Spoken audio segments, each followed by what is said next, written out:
How's everyone been doing? I have certainly missed everyone here on the YouTube community, our picking community here, and I am backing up and doing some watching the videos. I've just been in and out of my office so much. I've not stayed in my office much.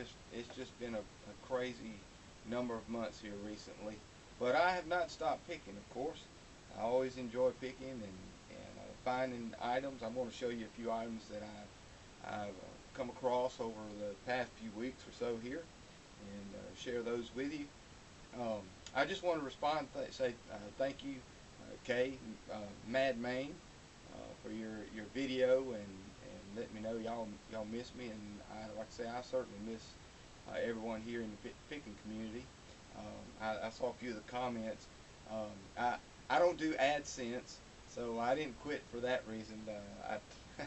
I do the videos because they're fun. I hope that I can help someone.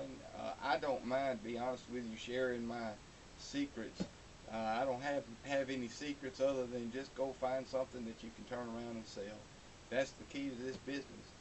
Go out and hunt and find things that you can turn and sell. There's always going to be people out there doing that, and there's always what you would call competition, but I don't mind competition at all.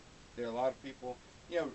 Redneck Picker did a great video a while back. You ought to check it out, talking about people who get into business and those who are retiring from the business and so forth. But there's always room for you. If you're willing to work and go and hunt and find stuff, there's room for you in the picking business. Everybody's got their own little niche or things that they notice and can find. I mean, people around here, I know several who buy and sell clothing.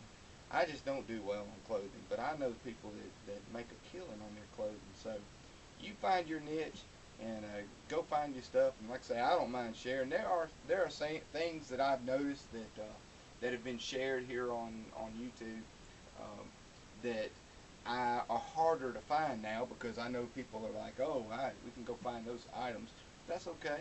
There's always more items. I was thinking the other day walking around in a thrift shop. There are a couple people there that I know have been doing this probably 35, 40 years. I mean, a long time they've been doing this, and they have their shops and that sort of thing. And I can walk right behind them and pick up items that they've walked right past because they have their own areas that they work in. So, hey, competition's a great thing. Don't worry about it. Just go out, hunt, and find stuff. I'm just going to go ahead and start showing you a few of the items that I've run across lately. I don't do many small appliances, but if you do many garage sales, you're going to run across appliances that are unopened. This is an old popcorn maker. These actually sell pretty well. I'll make 25, 30 bucks off of this. It is completely unopened. You'll find appliances that people have gotten for their birthday or Christmas or other times that they never opened, and that's a good sellable product there on eBay. My local flea market picked this up. It's as you can see, it's a bookshelf book holder there, bookend, solid brass. Well, I say solid. It's probably a little hollow, but it's very heavy, painted. This was made probably around the 20s or 30s. It is marked on the back. It does have a marking. I can't read it, unfortunately. I put the magnifying glass to it and everything, and had several people look at it, and I just cannot read the marking back there. But that's a great little item. I only paid $5 for it, so I ought to do well with that. The only garage sale I went to last week, which was the only one around, fellow that I happen to know had that garage sale, and he sold me his printer. This is a Canon i80 printer, and it does have the optional battery pack. This battery pack alone sells for about 60, 70 bucks. So I'll sell this. Now's probably not the best time of the year to sell those kind of items, but I have it up, and I'll do well on it. I paid $10 for it. Can't go wrong with that. The other day I went to go look at one item and ended up not buying it. It was a large dresser, and it wasn't solid wood, just basically particle board. Good looking, newer dresser, but it wasn't for me. But they had a couple other items in the house, and one of those items was this. she had up on the wall. Grizzly, she actually worked in a tobacco store, and one of the salesmen gave this to the lady, and it's a good working clock. It's in great condition. I paid 20 bucks. It's a little more than I really wanted to pay, but it's in great condition, good working order. I'll double my money on that. She needed the money, and I'm not going to be I'm not going to try to knock people down, especially when I know they need the funds. Found at thrift store. I find these all the time. These old Polaroid. Y'all are most of y'all, I'm sure, are familiar with these. The 600 series. This is the Barbie Polaroid. It's in great condition, as you can see. This particular one, if you check them out, these sell for about 40 bucks. I'm only in it for a couple pennies because it was in a box of toys. Other Polaroids, again the 600 series, the little rainbow cameras. This has the magic flash on top, and this is in working condition. Not the best one. I just saw one recently, a little better condition than this, and another similar to the Barbie one. And those all sell well. I have less than $1 a piece in all those. So I went to a garage sale here a few weeks ago, and a fellow pulled out this bag. Had this first aid kit. Now the first aid kit, I'm pretty sure this one is from the Vietnam era. It'll sell for a little bit. I paid $9 for what you're fixing to see. But this bag and the items in it, this is actually from World War II. Has a little mess kit in it. Actually has an old shaving kit in it as well. And along with this kit came this pile of letters.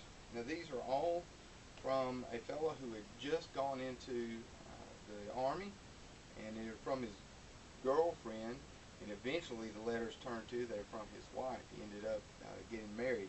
I'm in the middle of reading these. It's interesting reading. Like I say, I paid $9 for all this. In the bottom of the box was a Waterman pen. If you'll check those out, they're worth some major bucks. I sold it cheap, sold it for $19. So I doubled my money on the entire amount, and I still have all these items.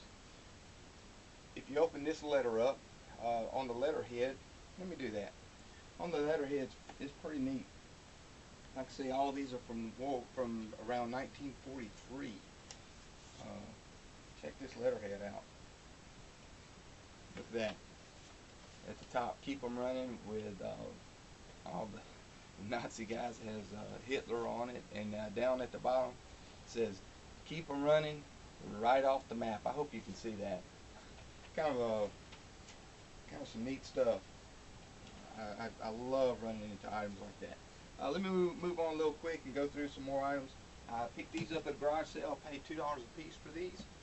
Check them out. They do well. Probably about $25 a piece or so on average with these. I'm going to actually put them together for someone I know who's probably got 2 youngins, sort of like myself. Now I went to this garage sale here in town, and a fella, I'd gone because he mentioned that he had some Legos, and I did buy some Legos. I'll have to show you those a little later on. But out on this table, several tables, he had all these old cars and things. Well, I started grabbing because I went to go see him about those Legos early before the yard sale was even starting, the day before. And he told me I could look at everything. Well, I started pulling stuff off that table, and that's a Buddy L little Pepsi. Here's the Buddy L Pepsi truck with the little bottles that come off on the top. A lot of times those are not with that particular truck. Some little trucks. These are all metal from. There's several from Japan.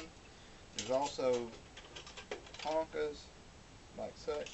There were over. I'm only showing you a handful. There were over 100 cars. 100.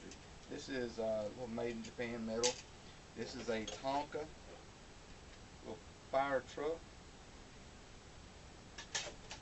Another little Tonka. Some of them are rougher than others, but there were over 100 vehicles that I purchased, and I ended up spending, besides those items and the other items I bought, I paid 50 bucks. $50. So I'm in at 50 cents a piece. And there were some large dump trucks. I couldn't bring it all in here to show you, but there were some large dump trucks. Uh, goodness, there was forklift. I mean, there was all kind of items. I'm telling you, there was what we call buku items. Um, Went to the thrift store and ran across a box that had a bunch of scuba diving gear in it. These are Scuba Pro jet fins. I paid $5 for the entire box. Just these fins alone are sell for about 75, 80 bucks used. In there were some highly expensive goggles, and there's actually some scuba gear in that box. I couldn't bring it in here because it's extremely heavy with all this stuff that's in it. Like I say, I'm in at $5 on that particular box.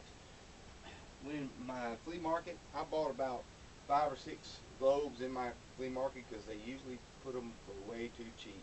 This one I paid $14 for. It is from just looking at the territories and the different areas. This is from the mid 80s. It's in beautiful condition. It is a Crams Imperial World Globe. $14. That's cheap. I'll double my money on that at least. And let's see what else I have. I had another garage sale item. I do have the Atari that goes with all these Atari games. I don't know if you can see these. There are probably 30 or so games, and there are some high dollar ones up in there. I know I've gone through several of them, and I know several of those games are worth about 30 to 40 bucks a piece. They're several very rare games up in there. I paid $20 for all of it, and it had about $40 worth of just ink in it. These were in it, as well as some others. I made my money back on just the ink, besides all the different games. Oh no, I thought I've already shown that to you. Well, guys, I know it's been a while since I've been on. I just wanted to get back on and start showing you some items that I pick up. Continuing to pick and enjoying it, just loving life and enjoying the picking business. I wish I could go back over the past several months and show you a lot of the items that I've run across, and just had a great time this year doing some picking. Hey guys, I love y'all. Hey, love God, love others.